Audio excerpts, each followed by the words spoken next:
15-second art tips. Let's talk hair. The common mistake that people make is that they draw lines that are all the same. It just looks really boring. What you can do instead is flick your wrist.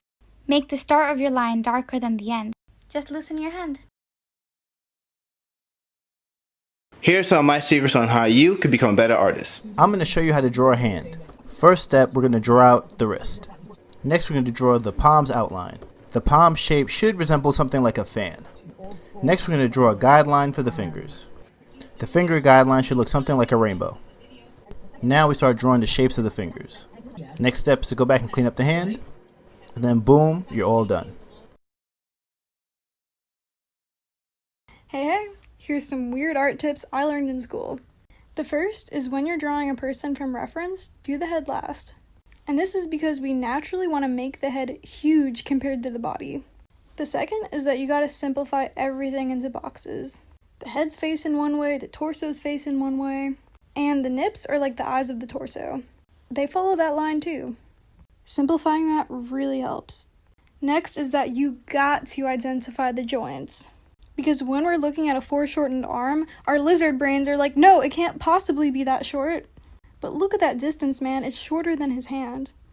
The next is that when you're drawing hands, make sure they're the size of the face. I know it's weird. Ooh, and a huge facial tip is to draw the nose first. If you can get the nose, you can get the rest of the face. Because that nose provides a central reference for everything. But don't take my word for it. Try it yourself, and check us out on IG at sparkit.com. Drawing tips. Today we're doing trees. Second most hated next to hands. Now, funny thing, I recently figured out that trees are actually a lot simpler than they look. So what you do is this. Start off with just a squiggly line of any sort. Make another, and do that. Then make the base. From that, you make just connecting veins off of the two. Make sure to add veins to the ones you just made as well, that just branch off. Preferably in an outward direction. Makes it easier if you think about everything comes in V's.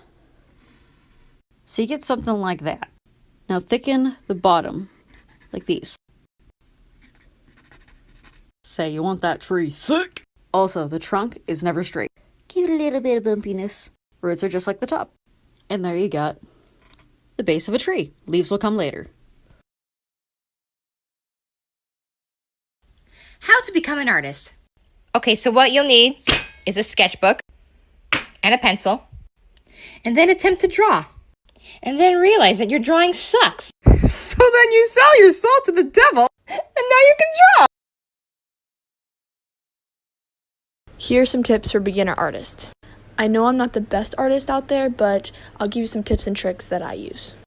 When coloring your drawing, I wouldn't use Crayola or Crazy Art because they don't blend as good as Prismacolor. I really highly recommend Prismacolor color pencils.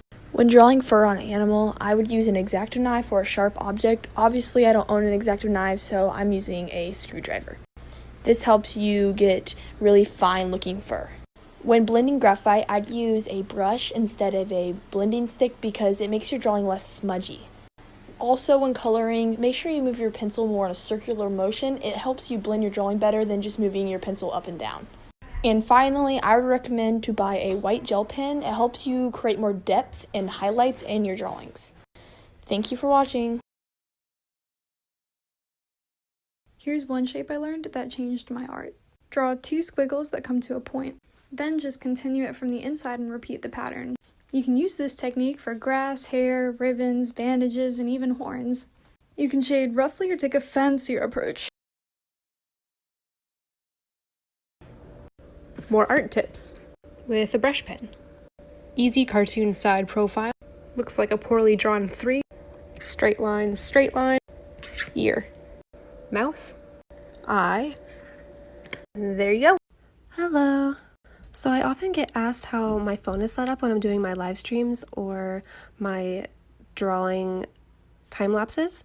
And since I am very poor and can't afford a tripod, I thought I would share my trick for other artists, and I hope it helps, and I'm probably going to blow your mind. You just put a hanger on 2 books. And then you put your phone right on the hanger. You're welcome. I'm going to be showing you a really easy way to paint lavender. Start with some light green stems. Make these little knobs with some dark green. That's where the leaves come out. Add your leaves, highlight them of course, and you basically go purple polka dots. Start with the darker color and then work a lighter color over top. Honestly, couldn't be simpler. Art tip of the day: don't judge your art while you're creating it. A lot of us are really hard on ourselves when we're creating, and I do it too, where I look at my art and I'm like, this is shit. And then I remind myself, I'm not even done. If someone else walked up to my art while I was working on it and said, this is shit, I would get pretty mad at them. I'd be like, you didn't even see the finished product. So why are we letting ourselves be such jerks? I recommend to not judge your work while you're making it, step back for a few hours, and then if you really want to judge your work, come back and then judge it. But don't do it while you're creating. You're going to stunt your growth. Imagine if there was someone sitting next to you while you were creating and saying, this is shit, this is shit, this is shit. You would probably kick them out of your studio. Yet you allow yourself to speak that way when you're creating. So all I ask today is that you be kinder to yourself while you're creating, because you'll create something better. Hey guys, what's up? So I've heard a lot of people say that they're afraid to get into resin art because they don't want to mess up their project or waste money on materials. So here's my advice to you. Go to the craft store, buy the cheap shit to get started, watch a whole bunch of YouTube videos, follow resin artists on Instagram, and just practice. You're gonna mess up at first, you're not gonna be perfect, and that's totally okay. I started resin art about a year ago, and look how far I've come. Just go make things. Colored pencil tips for beginners, part 1. If the drawing is dull at a certain angle, use a tissue to wipe it off. It looks so much better. Always keep a paper under your hand to avoid smudging. Whenever you're coloring, don't use your hand to wipe off the wax shaving. Get any makeup brush and wipe it off. Use a marker for the base. It will help you save time and save lead. Whenever you're drawing, the first layer always has to be light, and you keep on adding layers, moving the pencil in circular motions to make it look better. Like for part 2. Yo, what up everybody? Artist tips and tricks part 6. Grab yourself some stencil paper, a machine, the pencil I showed you how to wrap in the last video, and something to trace. Boom. Put the picture up you want to trace, grab your machine, put the pencil in just like you would place a tube, make it nice and tight. This helps me with my line work and getting used to the machine's weight. Like, comment, and share for more. An important art tip that I absolutely swear by is using Payne's gray instead of black in all of my painting. I don't even remember the last time I used black. Payne's gray brings a really amazing richness to every dark here and mixes really well for skin tones and shadows.